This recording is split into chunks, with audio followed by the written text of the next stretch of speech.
ओम श्री परमात्मने नमः।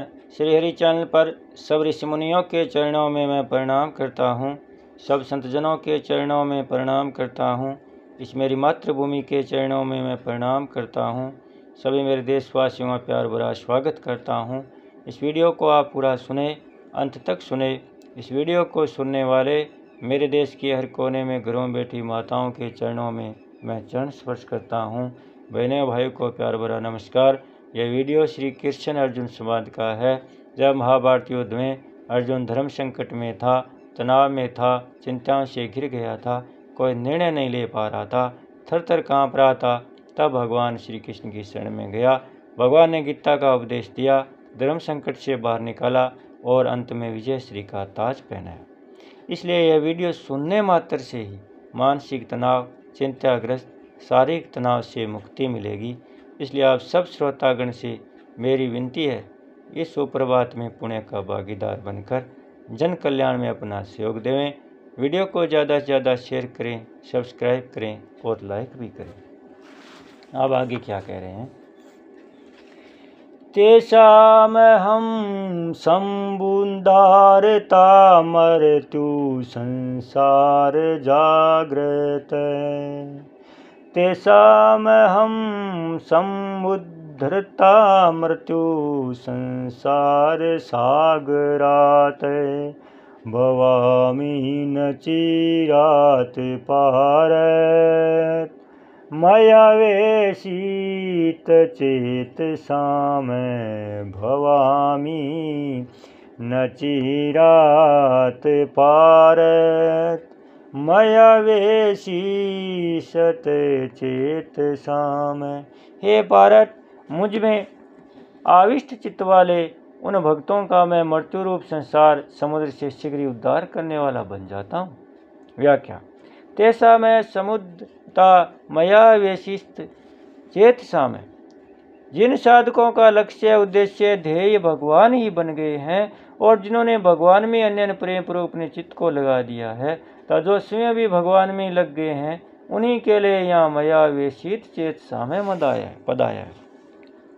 जैसे समुद्र में जल ही जल होता है, ऐसे संसार में मौत ही मौत है। संसार में उत्पन्न होने वाली कोई भी वस्तु ऐसी नहीं है जो कभी क्षण भर के लिए भी मौत के थपेड़ों से बचती हो।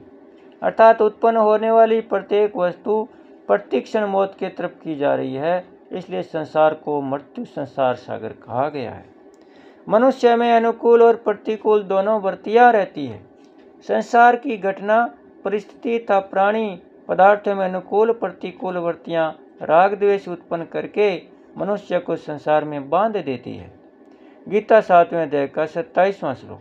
यहाँ तक देखा जाता है कि साधक भी संप्रदाय विशेष और संत विशेष में अनुकूल प्रतिकूल भावना करके राग द्वेष के शिकार बन जाते हैं, जिससे वे संसार समुद्र से जल्दी पार नहीं हो पाते। कारण की तत्व को चाहने वाले साधक के लिए सांप्रदायिकता का पक्षपात बहुत बाधक है। संप्रदाय का मोह पूर्वक आग्रह मनुष्य को बांधता है। इसलिए गीता में भगवान ने जगह जगह इन द्वंद्वों, राग और द्वेष से छूटने के लिए विशेष जोर दिया है।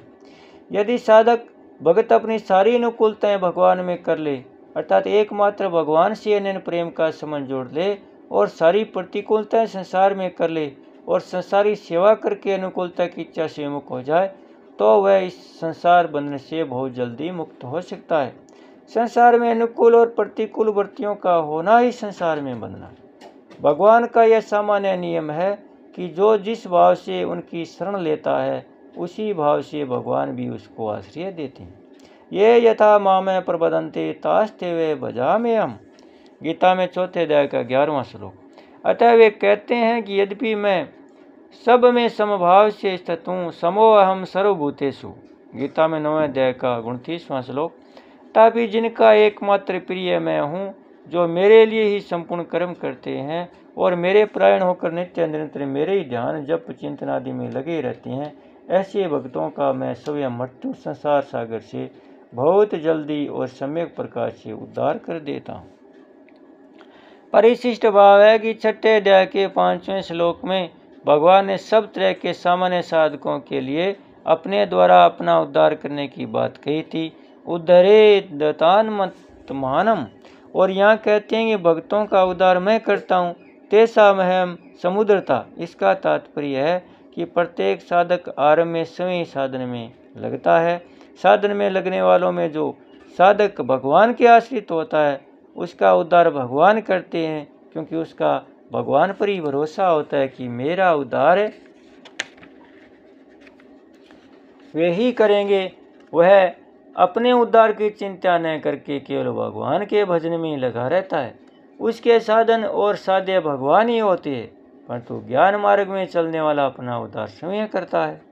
स्वरूप बोध होने पर भक्ति प्राप्त हो जाए यह नियम नहीं है, पर भक्ति प्राप्त होने पर स्वरूप बोध भी हो जाता है। इसलिए भगवान ने कहा है, मम दर्शन फल परम अनुपा, जीव पावे निज सहज स्वरूपा। मानस में भगवान अपने भक्तों को कर्मयोग और ज्ञान योग दोनों दे देते हैं। गीता 10वें अध्याय का 10वां 11वां श्लोक, क्योंकि भगवान का स्वरूप समग्र है। देहाभिमान के कारण ज्ञान मार्ग के साधक का चित्त अव्यक्त में आसक्त होता है। अव्यक्तासक्त चेत सामय, गीता में 12वें अध्याय का 5वां श्लोक। पर भगत का चित्त भगवान में आविष्ट होता है। मया वेशित सामय, ज्ञान में विवेक मुख्य है, भक्ति में विश्वास मुख्य है। ज्ञान में अपरा प्रकृति त्याज्य होती है, भक्ति में भगवान भगवत स्वरूप होती है। बोले श्री कृष्ण भगवान की जय हो, भक्त और भगवान की जय हो। सत्य सनातन धर्म।